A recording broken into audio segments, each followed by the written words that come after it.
I'm calling this meeting of the Silver City Town Council to order. The Girl Scouts of America, under the direction of Ms. Annette Toney, will do a flag ceremony and lead us in the Pledge of Allegiance. We forgot the flag.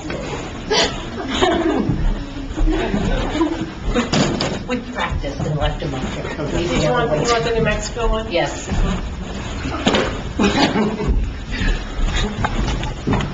It's so good with our practice. You don't need to stand yet.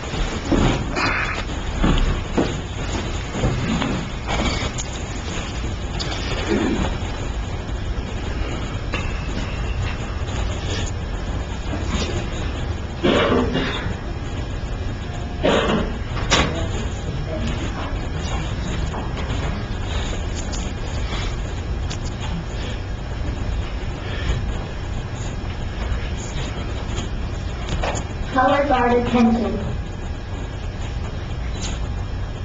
And color guard event.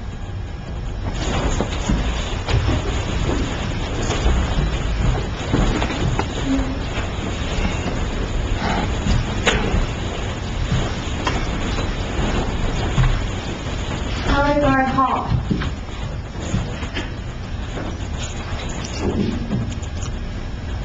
Color guard post the code.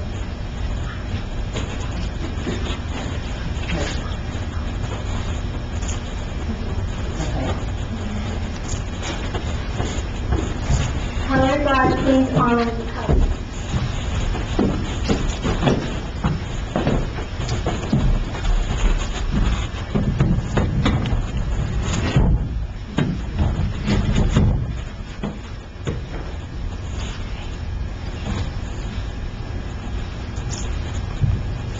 Will everyone please join me in the Pledge of Allegiance? I pledge allegiance to the flag of the United States of America and to the republic for which it stands, one nation, under God, indivisible, with liberty and justice for all. And the Girl Scout promise. On my honor, I will try to serve God and the country, to help people at all times, and to live by the Girl Scout law. Color guard dismissed.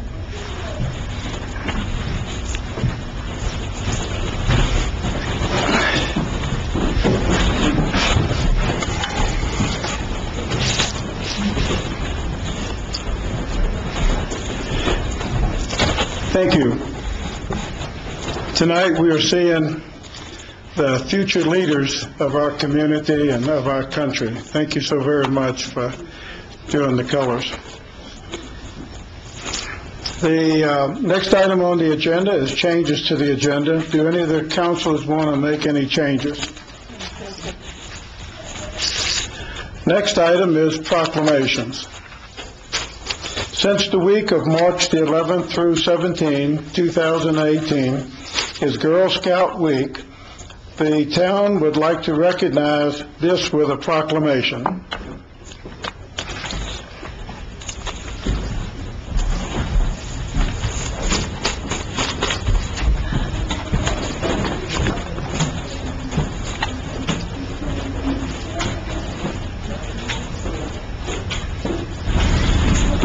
Two of our councilors, Councilor Cano and Mayor Pro Tem Beddiston, are former or still Girl Scouts, and so they will join us in the presentation of this proclamation.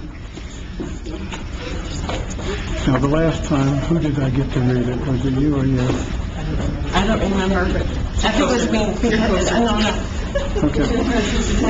So I'm going to ask Councilor Cano if she will read this proclamation. And Ms. Toomey, when we present it to you, you can have whoever you want, in addition to your Girl Scouts, come up for a photo op, and then you can make a few remarks if you like.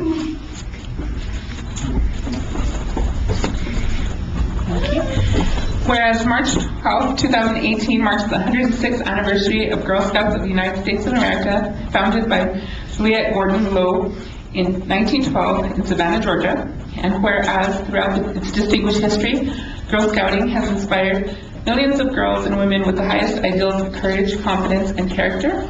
And whereas girls discover, connect, and take action to make their local communities and the world a better place. And whereas more than 3.2 million current Girl Scout members nationwide will be celebrating 106 years of this American tradition, with 59 million women who are former Girl Scouts and living proof of the impact of this amazing movement. Now, therefore, I, Ken Lander, by virtue of the authority vested in me as the mayor of Town and Sliver City of Grant County, New Mexico, do hereby applaud the commitment Girl Scouting has made in America's girls and proudly proclaim the week of March 11th through 17th, 2018 as Girl Scout Week. Thank you. Would you like to present that to her?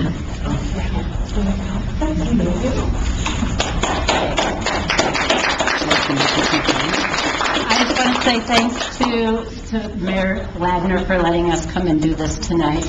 Thanks to the town for buying all our wonderful cookies. Okay. And then we'll just get official with the mayor. Okay. Mayor and councilors? Councilors? All right, here. Stand behind us.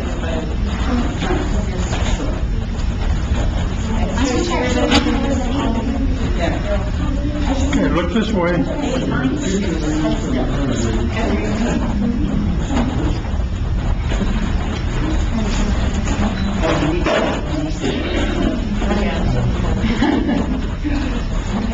Everybody look at them.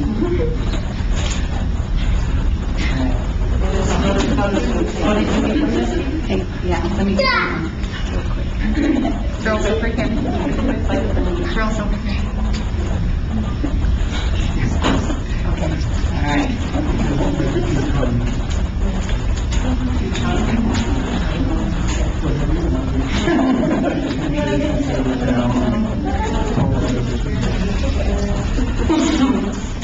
I was not prepared to say anything.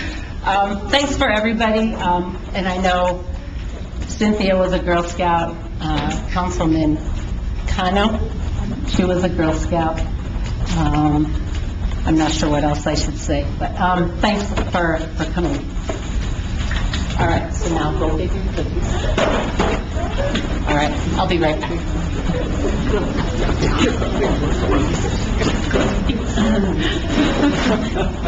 All right, girls, the rest go back to them, by the wall. Thank you. Thank you. Wow.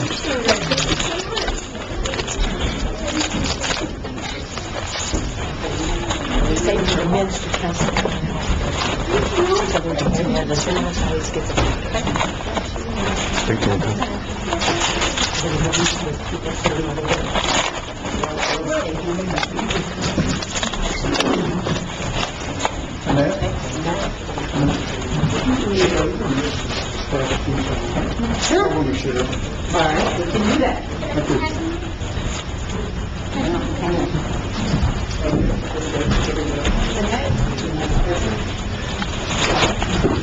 And then, if you want to take mine and share them, that'd be great.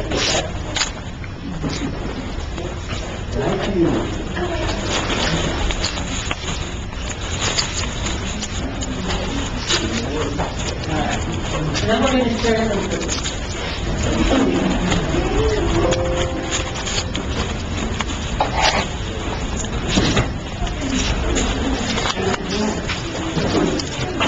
So the future leaders of our community and the present leaders of our community. Let's give all of these folks a big round of applause.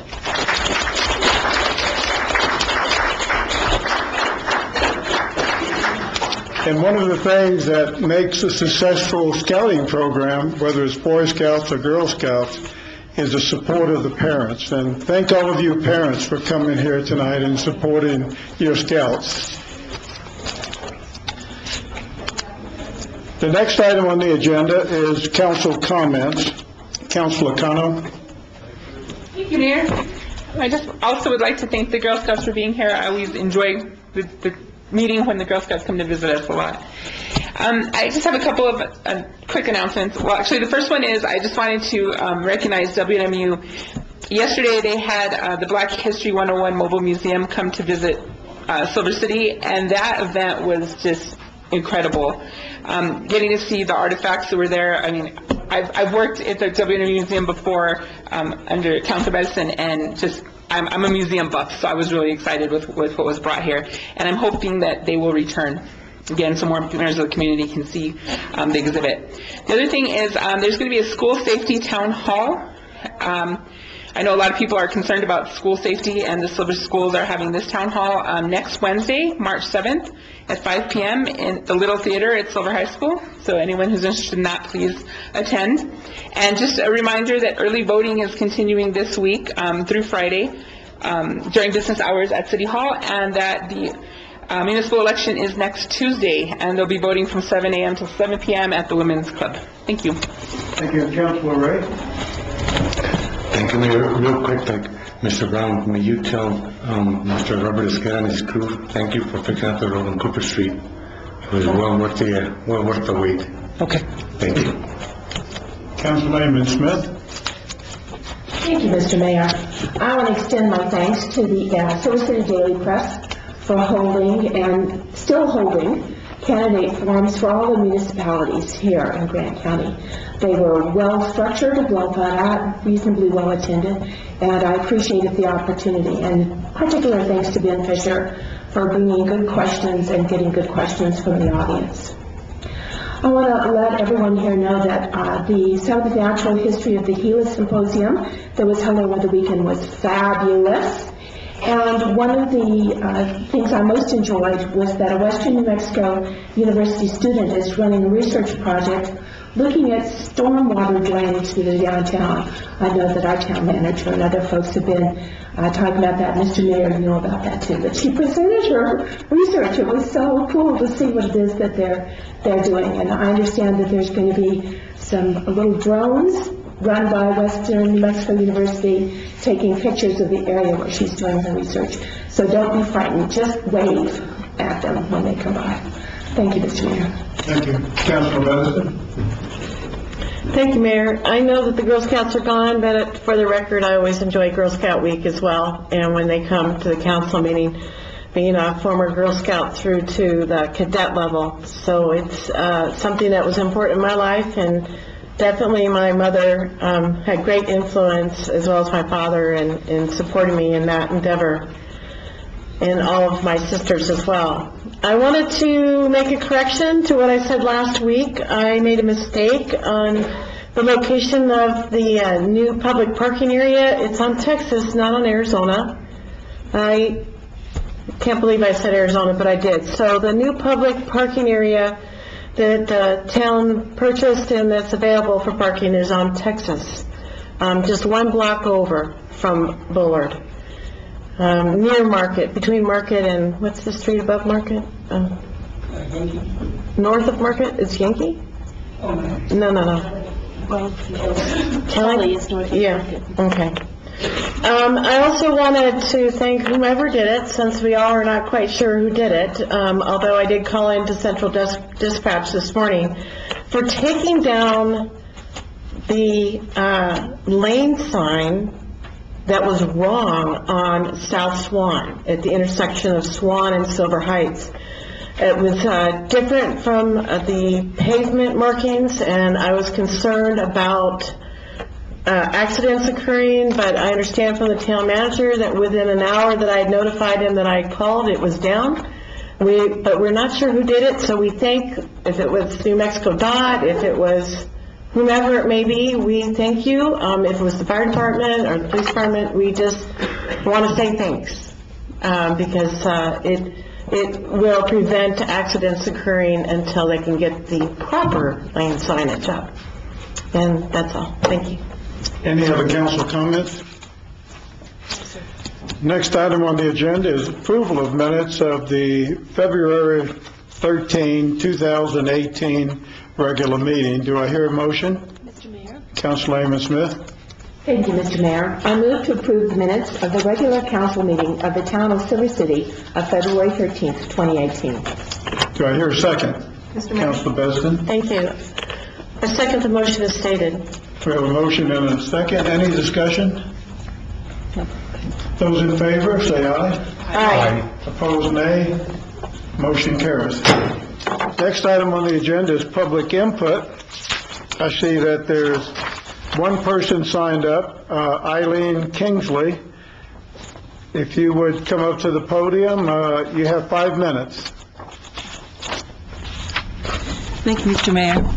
Town councilors, my name is Eileen Kingsley, and as a resident of the town, I'd just like to Would encourage... you mind moving the microphone a little closer to your mouth? Okay. Closer? Okay.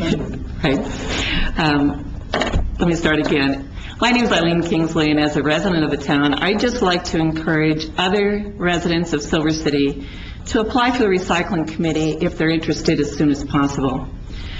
Although I applied a few weeks ago because I'm a candidate for District 2 Town Council, my appointment is on hold until after the election on March 6th. The reason this is important is because the state deadline for annual recycling grants is on March 23rd, and that's approaching pretty soon. So if you're interested in applying for the committee, you can look at the grant applications and comments and links on the Gila Regional Community Calendar Forum under the topic Issues We Should All Be Aware of and Recycling Redo.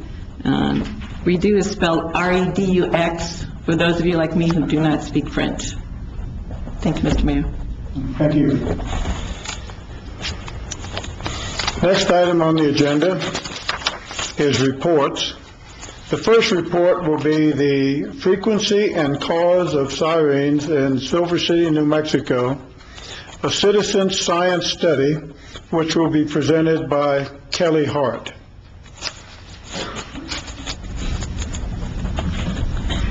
Thank you, Mayor, Council, and town staff for having me present tonight. The question of why there seem to be so many sirens heard in Silver City as compared to other much larger cities has been asked many times by residents over the years. I asked this question about a year ago at a meeting of the Green Chamber of Commerce, where the issue of noise was being discussed.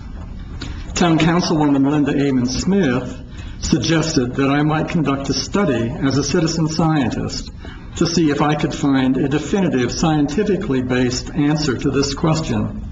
I responded that yes, I would be willing to conduct such a study.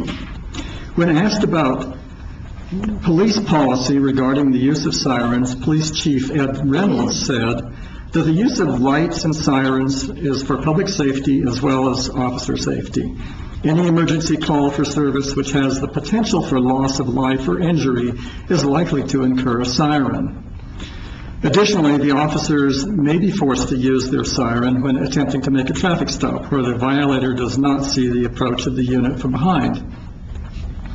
Chief Reynolds further noted that most emergency traffic travels on 3 main roads: Hudson Street, Highway 180 East and West, as well as 32nd Street and North Swan Street.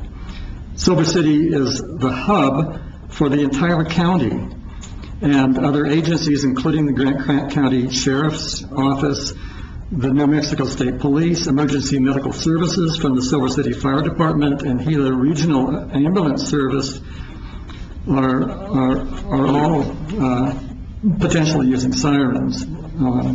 Also, Silver City is located essentially in a valley, and sirens resonate through the area. Councilwoman Amon Smith and I met with the staff of the Grant County Regional Dispatch Authority, also known as Central Dispatch, where all calls for emergency services are routed. They were very welcoming and willing to help us gather the data we needed to conduct our study. We looked at a 3-month period earlier that year to see how many incidents of emergency calls there were that might have required the use of a siren. On analysis of this data, we determined that there were, on average, some 54 incidents per day where sirens might have been used. Well, we hear a lot of sirens, but we don't hear that many in general. Obviously, we needed to refine our study to ascertain where the sirens we actually hear come from. But without actually recording the events of sirens heard over a period of time and then determining to whatever extent possible what those sirens actually related to, it would all be conjecture. So I decided to start a log of every siren I heard, recording exactly what date and time it occurred. I solicited some help from other members of the community who were willing to keep a log. One of these was Rochelle Bergman, who happens to be a professional computer data analyst. Within a month, we had a team of 4 who were logging every siren heard. We were spread around different neighborhoods and towns, so this made it more likely that our data would be more comprehensive. After about 3 months, we had logged a total of 819 separate incidents of hearing sirens during that time. Rochelle input all of this into a spreadsheet and was able to determine that we actually logged 652 discrete siren events when multiple entries were condensed. We determined that we can expect to hear about 18 sirens per day in Silver City. The day with the greatest number was 21, and the day with the fewest was just 1. Armed with this data, we felt it was time to go back to Central Dispatch to see if we could dig into their database and find out what might have been the actual reasons for all of those sirens we heard. Assistant Town Manager James Marshall was very supportive of what we wanted to accomplish. He is also quite knowledgeable about the role of emergency services in Silver City. Town Councilwoman Linda Amon Smith, Rochelle and I met with James on several occasions, and we had lengthy discussions about the whole issue of sirens in town. While we were eager to be able to compare our database of recorded sirens with the records at Central Dispatch, James cautioned us that we wouldn't be able to do this with our entire set of data because of the sensitive nature of the personal records of dispatched calls, and staff time wouldn't allow it. We started with a sampling of 19 events where all 4 of our team had recorded a siren, thinking that these events were more likely to also be found in the database at Central Dispatch. This initial sampling was very revealing. Only 4 of the 19 incidents reported involved motor vehicles, and these were responses to vehicle crashes in the roadway, not routine traffic stops. With the exception of 1 fire alarm, all the rest were for medical emergencies. We felt that we needed to analyze more data, so we petitioned James Marshall to submit another random sampling of recorded sirens to the staff at Central Dispatch. We provided him with a spreadsheet of 54 additional random events. Combining the 2 sets of statistics, there were 71 events, which is to say about 11% of all of the incidents that we recorded, which is sufficient to be reasonably confident that the overall trends have been established. The results of all 71 events was similar to the first, with very few of them having anything to do with traffic.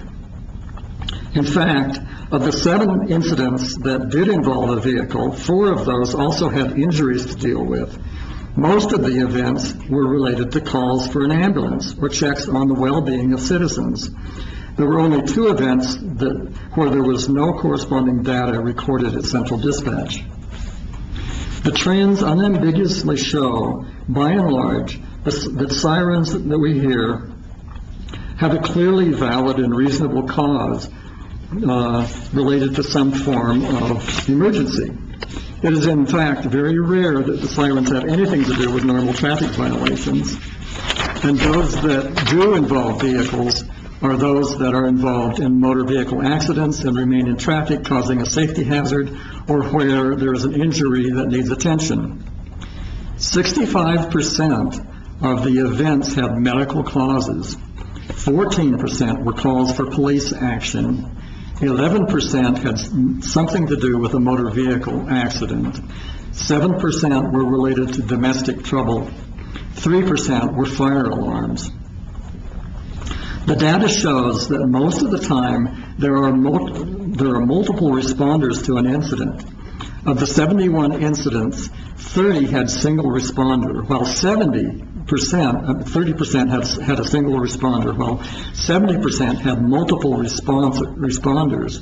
The most frequent of these was the Heaton Medical Center EMS ambulance and the Silver City Fire Department rescue unit. 63% of the time there were 2 responders, 27% of the time there were 3 responders, and 10% of the time there were 4 responders. This brings up the question of redundancy of response by various agencies to single requests for service. Is this always necessary?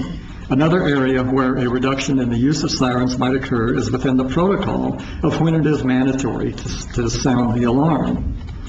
There are many social factors related to our demographics that might influence the frequency of emergency responses. Silver City has a higher than average percentage of elderly and retired folks than most cities in New Mexico. This increases the chances of increases the chance of the need for medical assistance. In fact, nearly a quarter of all the events surveyed might be ascribed to problems often associated with aging. I think that our citizen science project to evaluate the use of sirens in Silver City has been quite worthwhile. I know that now I have a very different attitude towards sirens that I hear. Instead of immediately being offended and regarding the sound as an intrusion and a disturbance of the peace, I am now more likely to feel compassion for some unfortunate person in trouble. I would like to thank all of the various agencies within Silver City government for their willingness to assist us with this study and their interest in finding ways to evaluate the use of sirens around town and possibly diminish the frequency of such use. I would also like to thank my fellow citizen scientists for their diligence in recording and collating data. I would especially like to thank Councilwoman Linda Amon Smith for suggesting that we do this in the first place and following through until the very end by paving the way through government bureaucracy to make it happen. And I would like to ask James Marshall, who helped us with this, to come up and say a few words about ways to decrease the number of sirens that we hear as well through other policies. Thank you, Mayor and Council. I want to back up a little bit, and this was quite an interesting series of events for me, being that I spent 25 or so years in emergency services. So some of the questions and maybe some assumptions that are made in the community were initially offensive to me, and I reacted. And so we had some very interesting meetings and truly got down to what we're trying to assess, and working with police, fire, and EMS, and looking at their policies, and then looking at the controls to make sure that the policies are followed. Historically, we roll a fire truck out to motor vehicle accidents with injuries, regardless of location, regardless of what other information may be available. And speaking with the fire chief, we've made some modifications and we're trying.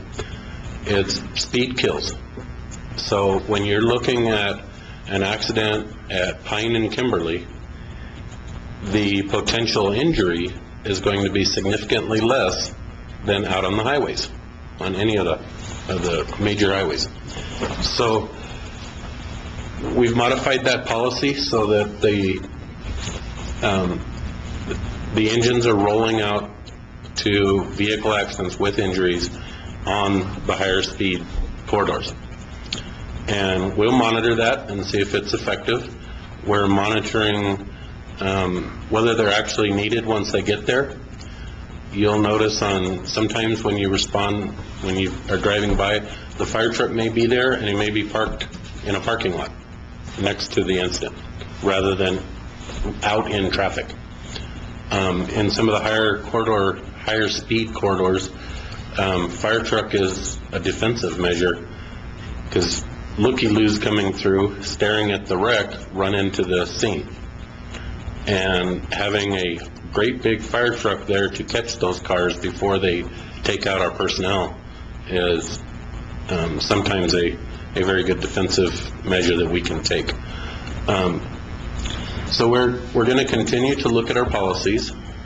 This study has given us a better view on what policies to actually look at, and how can we truly make an impact, and recognizing that it's a quality of life issue for some in town, and also, and I think Kelly said it very well, is recognizing that there's a lot of need in the community, and sometimes all those sirens we hear are people having the worst day of their life, and we should have some tolerance and patience for those people, as long as you are all comfortable that the siren is appropriate for the protection of life, safety, and health of our citizens and visitors.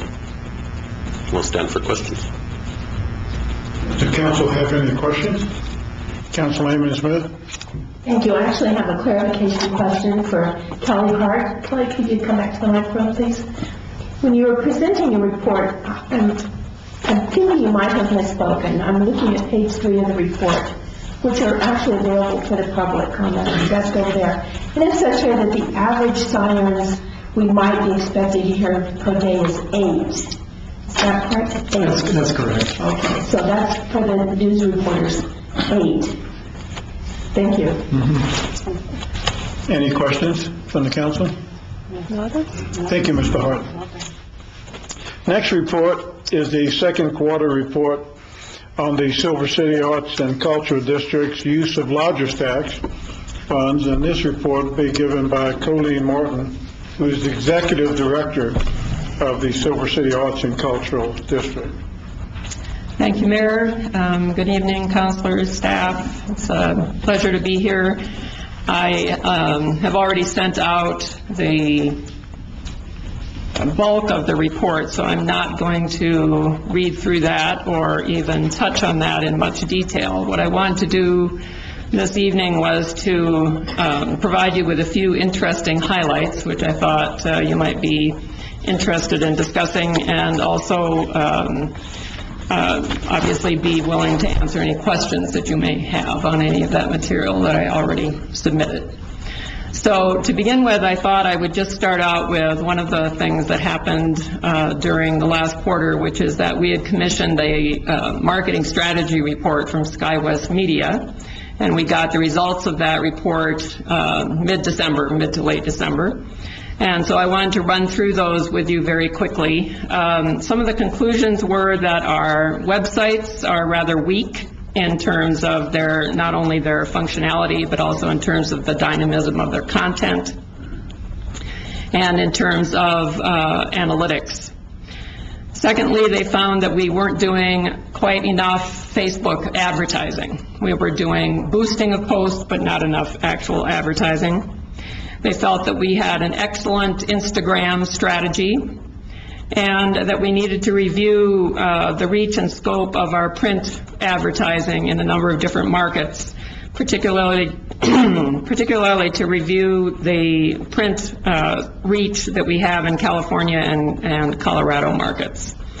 So what we're doing to address these issues is we are completely rebuilding our websites on a new platform that has greater functionality, better user experience. We'll be devoting more resources to making sure that we have more dynamic content, and also making it more interactive and responsive. We will be testing and placing more Facebook ads, and so far we've already been seeing a lot of really positive results from those tests and those ads. We're continuing our Instagram strategy and adding more linkages between Facebook and Instagram content. We're reviewing our print advertising strategy as well as boosting our collaborative advertising approach, and we're adding more digital content on top of the print advertising where packages are available. We're reviewing California in particular because the State Department of Tourism is launching a new campaign to hit San Francisco. So we're going to be looking carefully at what they're doing and also looking at where we might be able to get cost-effective advertising opportunities there. We also want to look at the Colorado market, although the State Department of Tourism has not focused that much on Colorado. We think that because of our location in the southern part of the state, it may be better for us than it is for northern New Mexico. And finally, we're looking at the possibility of upgrading our advertising in Texas and possibly advertising using some Spanish language advertising and channels. And one of the reasons for this is because we had 95 visitors in the second quarter from Mexico, which is more than any state except for Arizona. So we think we need to start paying more attention to that market and analyze to what extent it would be beneficial to add Spanish either to our website or to some of our advertising. So some of the results from the last quarter that I already alluded to were that our Facebook and Instagram reach is expanding. Our videos in particular have been extremely successful. We had a commissioned video of the Dia de los Muertos festivities, and that garnered 18,000 views. So we were very pleased with that. We do not have reliable statistics yet on our website visits, but we are remedying that. Some interesting visitor origin data from the Visitor Center I think we should pay attention to. One is that Arizona continues to rank #1 in terms of the origin of our visitors to Silver City. California is second, which is something that might be surprising to people. New Mexico is third. So outside of Silver City, the rest of the state of New Mexico actually comes in third. Colorado is fourth, and then comes Texas. So you can read whatever you want to into those statistics. It may be the way our advertising has been slanted. It may have been other factors that contributed to these rankings, but I think it bears further review, and we're going to be doing that. So in terms of that is pretty much what I'm going to spend on what happened last quarter. I also wanted to just bring you up to date on what we're doing ongoing in terms of our activities at the ACD. As you know, we have a coordinating council. We've just established a coordinating council Google site in order to facilitate more collaboration among the members of the coordinating council. We're also going to be posting all of our advertising on that Google site so that all of the members of the coordinating council can be reviewing that. We've also uploaded a calendar of collaborative advertising opportunities there. And we have done quite a bit more collaborative advertising in the last month or so as a result of that. As you may have noticed, the Trailways kiosk is up and the maps have been installed. We're going to be looking at some different types of decorations for the base of the kiosk. We already have a large population of people who like to sit there for extended periods of time. But we do have a lot of people coming in and saying they really appreciate the kiosk and they really like the maps. We are in the process of working with the town on developing or getting the brochures printed and putting up some additional signage. We have been in discussions with the New Mexico Department of Tourism about a possible tourism town hall in early April. This is a result of my visit to Santa Fe in January, early February. The Deputy Secretary Audrey Herrera Castillo is very interested. She was going to be speaking to the Secretary this afternoon, this evening, so I haven't heard yet from her whether on a date that would be best for them. I had been proposing April 13th. We have cooperation from the university in terms of providing a space. The purpose of that would be to hear not only from the state, but also from the county and the local government about the initiatives that are being undertaken in terms of branding and marking and the types of marking that the State Department of Tourism has found to be particularly helpful. I also participated in the New Mexico Hospitality Trends Conference and in the ACD Main Street meetings at the end of January, and made a lot of contacts and came back with a lot of useful information. Also in January, we ran an ACD, that is the Arts and Cultural District, board self-assessment with the help of the Main Street facilitator, and we're currently implementing a number of recommendations from that activity for revitalizing and professionalizing our operations. And we have the pleasure of having recently added James Marshall to the board as an ex officio member. We submitted a number of grant proposals over the second quarter and also the beginning of this quarter, most recently to the National Endowment of Artworks program for master artist residencies for Southwest New Mexico, together with the university, the museum, and MRAC. We submitted a proposal to the Grant County Community Foundation for our Clay Arts Trail, to New Mexico Humanities for the Clay Festival, to New Mexico Arts for the Clay Arts Trail, and to the McCune Foundation for general operating support. There are some new opportunities for collaboration that may be of interest. The first is the National Endowment for the Arts, Our Town grant cycle for fiscal year 2019, which is being moved from September to probably later in the spring. This can be used for creating placemaking planning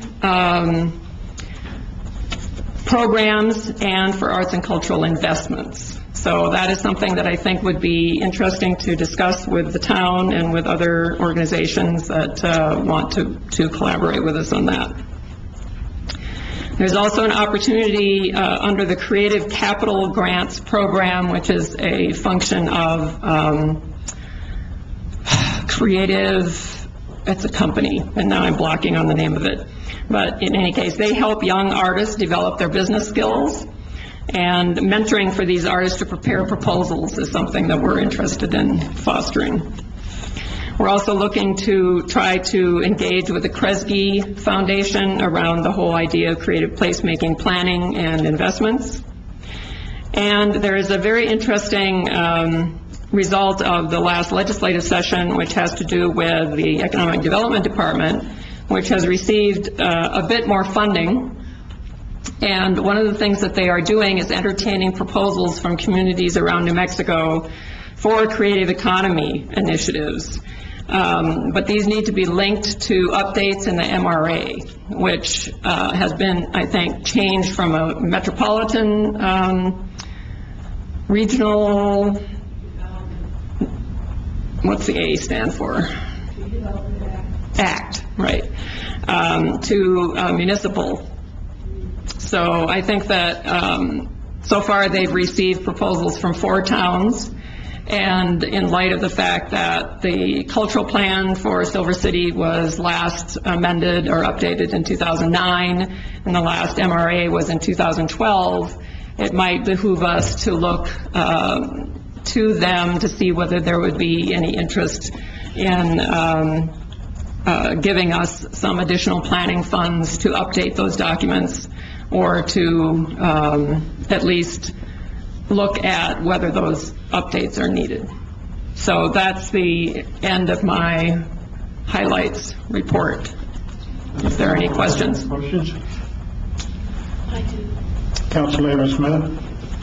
Thank you so much, Mr. Mayor. Thank you, Ms. Morton, for coming and speaking to us. I have really maybe just 3 questions. As you noted, the highest viewed video was the Dia de los Muertos, which should be, and I think is becoming more and more an intercultural, completely, I really thought it was really a community thing, but then I found out that there were people here from Arizona and from Texas who came to that thing. So it would seem to me that since also there's a large visitation from Mexico, that those intercultural events might be a larger draw. Do you perhaps know if the visitors, where the visitors from Mexico, if they were part of the students coming up to study in the English intensive, or if they were just, were they part of tour groups? Do you have any sense? I have not been able to drill down. Unfortunately, the statistics package doesn't gather all the information we'd really like to have it gather. So I have not been able to do that. I will continue to look into that, though, because it's a very interesting phenomenon, because it had fallen off completely in the previous quarter. In quarter one, we had no visitors from Mexico at all. So it could be that there was a linkage to university programs. University or some sort of seasonal thing that we need to know about. I know that there was talk about, as part of the Clay Trail, doing the back and forth. So opportunities. And I just want to have a little clarification on your last point about the Economic Development Department putting out. I haven't looked at that call, but I'll get in touch with you and look at those. Would that be a collaborative project with other town entities like Main Street or yes, Green Chamber or something? Yes, it's definitely would need to be collaborative, at least with the town and Main Street. Okay. But I think that since it would hopefully entail a review of the cultural plan and an assessment as to whether the cultural plan actually does need to be updated or not, that we would also want to work with a number of other entities around town on something like that. But obviously it would be up to the town to decide whether they wanted to go after this. But as I mentioned, we don't have a lot of time because the other 4 communities have already submitted their proposals. Okay, well, great. Thank you very much. Any other questions? Councilor Bassett? Thank you, Mayor. I just have one question. Could you kind of clarify for me what you were talking about with the MRA? Because I'm not sure, you said it was changed to municipal, but the MRA is municipal. I thought it was metropolitan. Yeah, but it's, Well, just the title, that's all. Yeah, okay. That's, I guess it's just the title. Yeah. Okay. That's what I was trying to figure out, what the difference was, because we have one. Yeah. No, it was just the title, but I think the legislation, and I haven't read the legislation, but from my understanding was that they made that change specifically so that they would be able to help more rural communities better than they have been, and to also incorporate more of the arts and cultural and creative facets. Thank you. Any other questions? Comments? Thank you very much. Thank you. Next item on the agenda is staff reports. Mr. Brown? Mayor and Council, I think we'll start with James giving an update on the legislative session. Mayor and Council, I'll just give you a brief update tonight, and then we'll follow up with my typical written report that you get during the session. There was a total of 1,017 bills introduced in this 30-day session. There were 381 that passed one house. There was 131 that passed both houses. And so far, 93 were sent to the governor. And as of this afternoon, she has signed 3 bills. The one that pays for them, it's called the feed bill. She signed the nurse licensure compact that I think we all knew was coming. That was one of the priority bills. They had a deadline. The first 10 days of the session, they had to get that done or compromise our capacity for nursing. And the motor vehicle tax to the road fund, which was just a redistribution from the general fund to the state road fund, not local. So there was several other bills that had some interesting actions on. It started out extremely slow and got very, very lively towards the end, but I know many of you were interested in the small cell bill.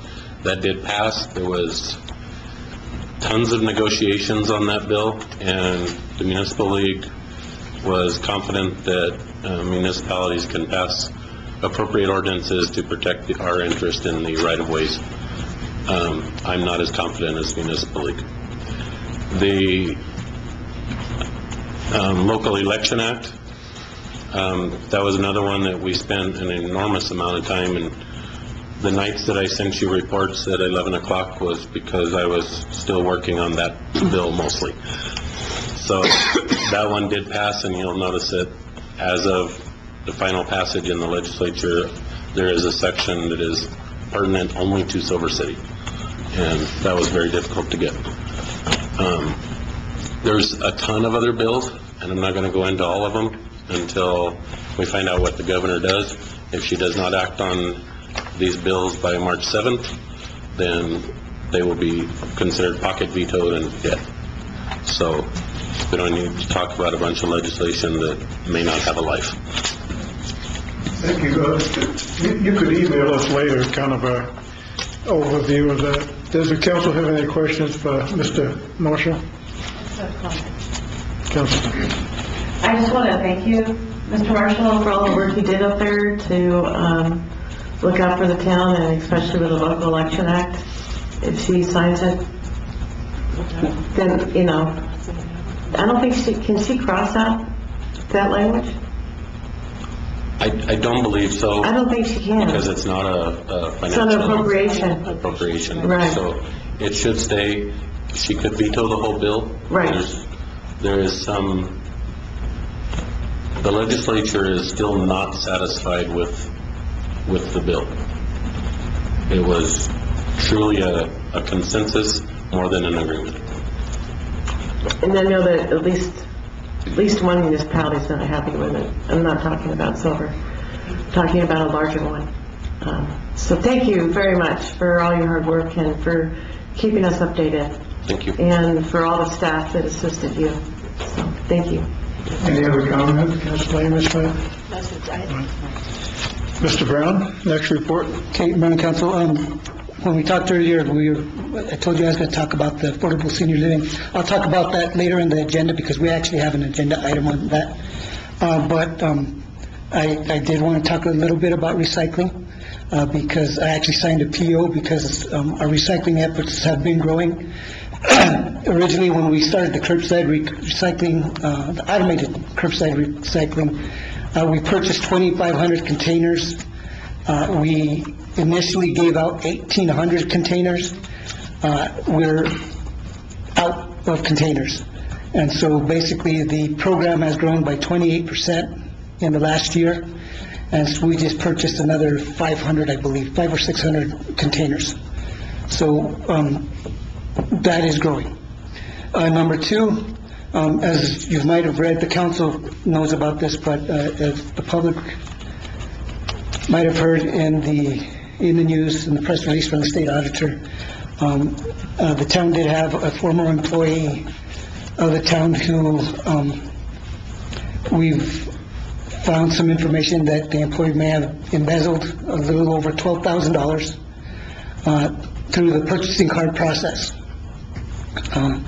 The employee left, and actually it was her replacement who found what she had been doing.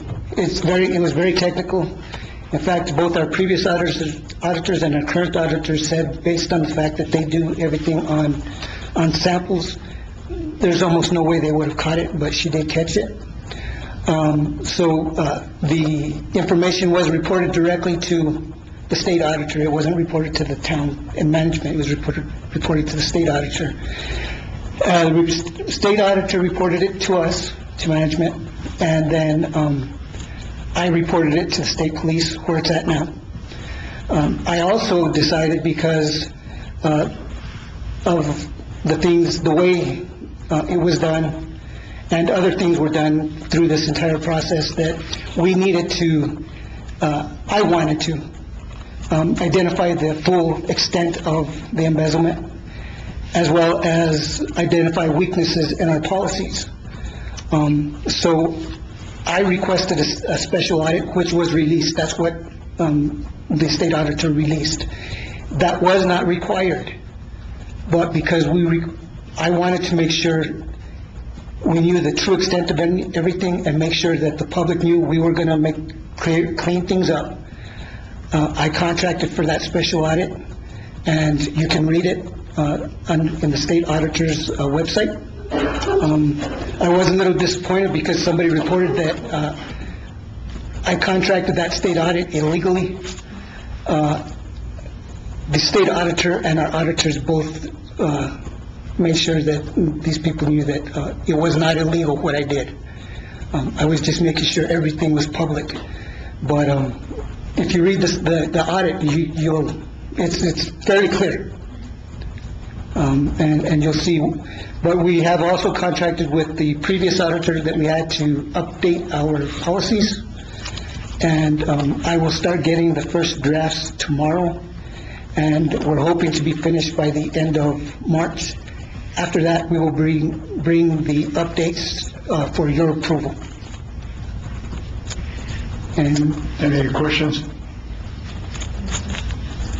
Next item, Mr. Brown. that's basically it for right now. That other thing is on the agenda item. Okay. Thank you. In reports, we hear good news and sometimes not so good news, but it's a good example of transparency in our city government. We want the public to know everything that's going on, if possible. Thank you. Councilor Benson? Are we completed with reports, or, okay. Mr. Mayor, I request a short break, please. Okay, we have a motion for a short break. Is there a second? Mr. Mayor, I'll second the motion. All in favor, say aye. Aye. We'll take a short break. Call our meeting back to order. Next item is item 11, new business. The first item, 11A, is the approval/disapproval of resolution number 2018-10, a resolution authorizing the town manager to approve/disapprove special dispenser and public celebration permits, authorizing the sale of alcoholic beverages at public events held at the Grant County Veterans Memorial Business and Conference Center. Councilor Ray will present this resolution as a sponsor. Thank you, Mayor. I did do a little bit of talking and with staff, and it was something that would like to be done, and it needs to be done. And also, I would like to say this. I'm introducing Resolution 2018-10, a resolution authorizing the town manager to approve or disapprove a special dispenser and public celebration permits, authorizing the sale of alcoholic beverages at public events held at the Grant County Veterans Memorial Business and Conference Center. State law requires that local government review and make decisions on the issuance of these types of permits. Basically, all the local government does is to impose conditions to ensure public safety and compliance with local law. Events occurring at the conference center are highly regulated by the county, to such an extent that compliance with those regulations would satisfy the town's concerns about public safety and compliance. Also, allowing the town manager to review and decide upon the issuance of these permits when the events is to be held at the conference center is more business friendly for the applicants and takes a burden off the council with no harm done to the town. I move to approve Resolution 2018-10, a resolution authorizing the town manager to approve special dispenser and public celebration permits, authorizing the sale of alcoholic beverages at the public events held at the Grant County Veterans Memorial Business and Conference Center. We have a motion. Is there a second? Mr. Mayor, Councilor Cano? second that motion as stated. Motion second. Is any discussion? Yes, sir. Any questions or comments from the general public? Roll call, please, Ann. Councilor Kano? Aye. Councilor Ray? Aye. Counselor Emmanuel. Aye. Counselor Benson. Aye. Motion carries. Next item is 11B, the approval/disapproval of resolution number 2018-11, a resolution dedicating portions of the 16th Street and Pope Street located within the boundaries of the town of Silver City as public right-of-way. Councilor Bedeston will sponsor this resolution. Thank you, Mayor.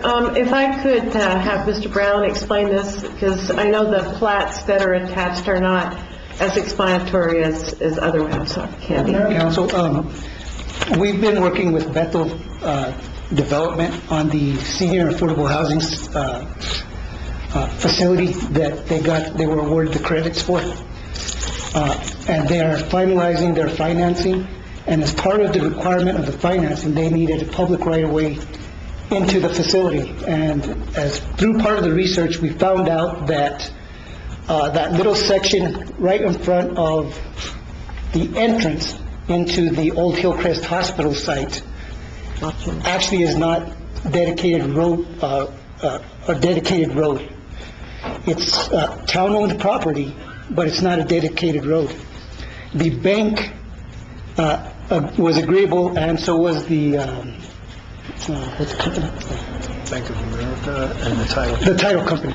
The bank and the title company agreed to move forward with the closing as long as the town gave Bethel Development a public easement over that property. And we have agreed that in the next month or two, we're going to go ahead with the process to dedicate this same piece of property as a road right-of-way. But that requires an ordinance and would have taken too much time to get to their planned closing of March 1st. And so with this, we will have met all their requirements so that they can close on March 1st. And part of my report was that we finally got to that point of closing on March 1st, and I really want to thank Robert because he worked really hard. He actually even worked on the weekends and some mornings. And, and so he really worked hard on making sure that we got to this closing. And we did. He did a really good job, and so we're at this point and looking forward to moving on it. Any questions? Councilor Bedeston? So just to clarify, the resolution will satisfy the needs, as you stated, but we will be doing an ordinance afterwards. We may not have to do the ordinance, but I think it's safe to do it. It would be the most safe way of completing everything. Can you kind of talk just briefly, just kind of mention the exact areas that we're talking about? Is it that little triangle? It's that little triangle area. It's not the side that's next to the dentist, it's the other side. Right, that's what I thought. Okay, so it's the little triangle, and is it the back entrance as well? That the one that goes up by the cleaners, the old cleaning? No, this isn't that. That's just that one. It's just that one, the front one, that we had talked about when they presented it. Okay. And you now have the survey. We didn't have it initially. Right, it's kind of, it's for the layperson, hard to understand. Juniper and right. that. It's just hard to understand for many folks. I just wanted to make sure we clarified for everybody exactly what we were talking about, which was the same entrance that we were talking about when they presented. Yeah, on the other side, that's Pope Street. That is right. Dedicated right away as Pope Street. This one is Juniper and 16th Street. Yeah. But it was never dedicated. So it's basically on 16th Street, which should be 16th Street. Great, thank you.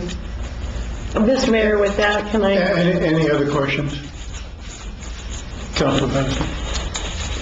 Thank you, Mayor. I move to approve a resolution number 2018-11, a resolution dedicating portions of 16th Street and Pope Street located within the boundaries of the town of Silver City as public rights of way. I have a motion. Is there a second? Councilor Amy Smith? Thank you, Mr. Mayor. I second the motion as stated. I have a motion and a second. Any questions or comments from the general public? Roll call, please, Ann. Councilor Bedison? Aye. Councilor Amon Smith? Aye. Councilor Ray? Aye. Councilor Kano? Aye. Motion carries. Mr. Scalabron, thank you for all the work you've done on this. We're about to have a pretty important addition to the community. He was working so hard to get some plans on in there. In a few years.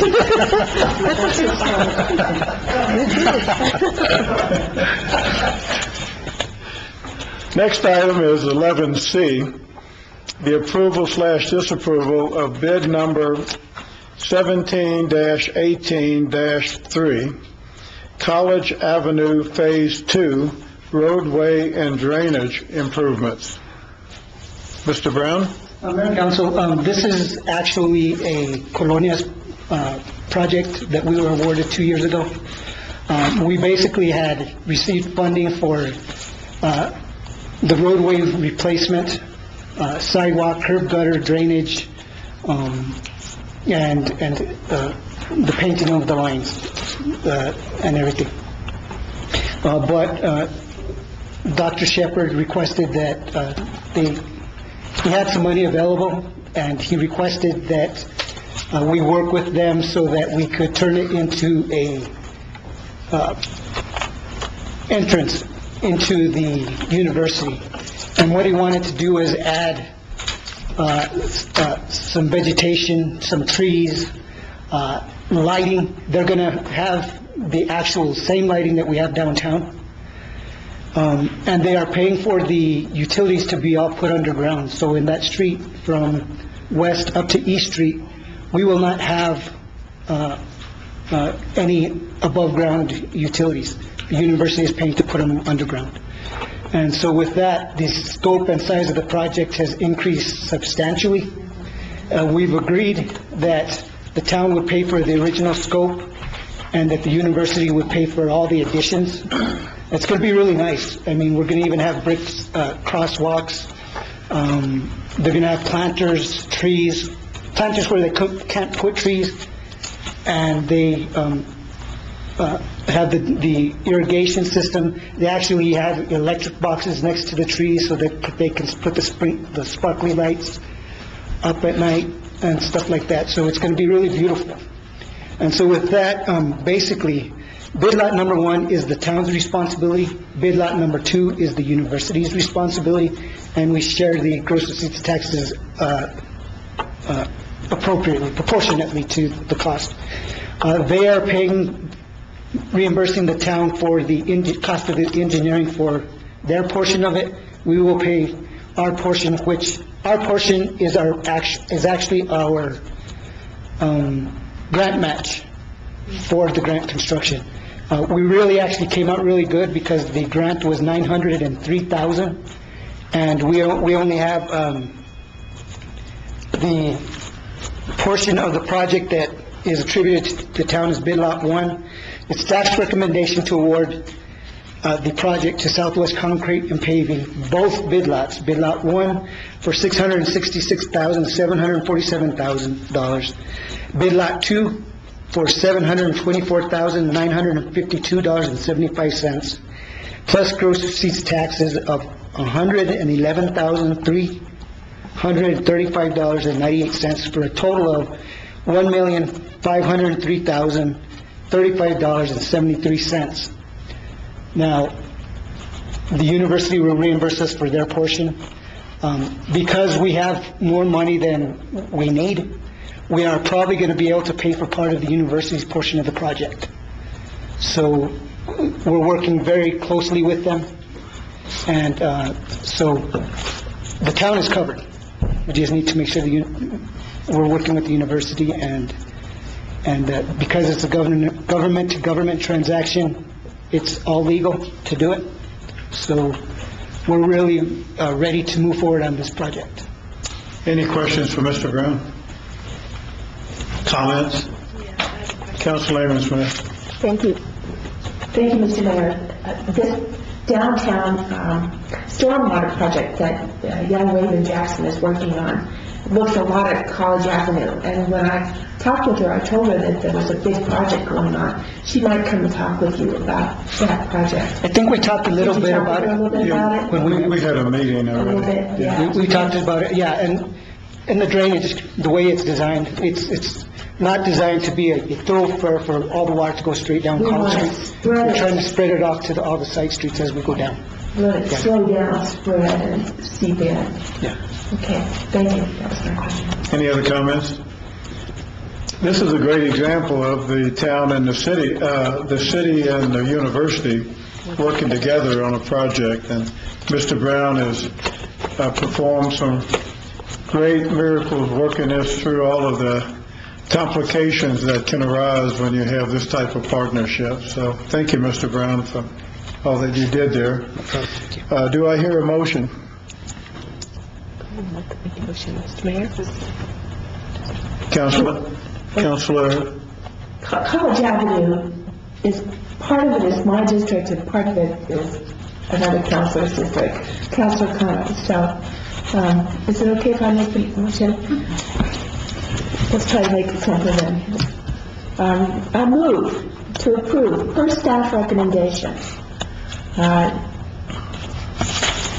to award the following bids to Southwest Concrete and Paving Incorporated. Bid lot number 1 in the amount of $666,747. Bid lot number 2 in the amount of $724,952.75 for a total project without GRT of $1,391.699.75. The total project with GRT of $111,335.98 would come to a total of $1,503,035.73. Understanding that this recommendation is contingent upon Western New Mexico University contributing funding required to construct bid lot number 2. thank you. Have a motion. Is there a second? Councilor Kano? Mr. Mayor, I will second that motion as stated. Okay, motion and second. Any discussion? Any questions or comments from the general public? All in favor of the motion, say aye. Aye. Opposed, nay. Motion carries. The next item is 11D, appointments to the Trails and Open Space Advisory Committee. This official committee is a good example of the commitment that the town has made to developing our trail system, which not only will be a great thing for our community members, but for people who visit Silver City, who want to walk around and enjoy our beautiful, beautiful countryside. The coordinator of the Trails Committee, and I want to thank Mr. Marshall, and I want to thank Jamie Embick for working so hard on getting this committee going. The coordinator of the Trails Committee, Jamie Embick, has recommended the 7 appointments to this new committee that was authorized by resolution number 2018-02 on January 9, 2018. Other individuals interested in volunteering on the trails may contact the town manager's office to become volunteers. The following persons are recommended for appointment: Daniel Dietzel, District 1, to a 2-year term. James Reitman, District 2, to a 2-year term. Peter Gorman, District 2, for a 2-year term. Edwin Ferris, District 2, for a 2-year term. Christian Slybach, District 3, for a 1-year term. 2 residents of Grant County, Kenneth Sexton, a county resident, for a 1-year term, and Robert Shirewich, county resident, for a 1-year term. If there are no objections from the council, I would like to appoint these individuals to the Trails and Open Space Advisory Committee. They are so appointed. Next item on the new business is 11E, appointment to the Cemetery Board. The Chair of the Cemetery Board, Linda Nuez, recommends the reappointment of Elizabeth Miller. Mrs. Miller has served on the Cemetery Board since 2010. If there are no objections, I would like to reappoint Elizabeth Miller to the Cemetery Board. She is so appointed. This concludes the business of the town of Silver City. Do I hear a motion? Councilman Smith? Mr. Mayor, I move to adjourn. We have a motion to adjourn. Is there a second? I'll second it. All in favor, say aye. Aye. We are adjourned.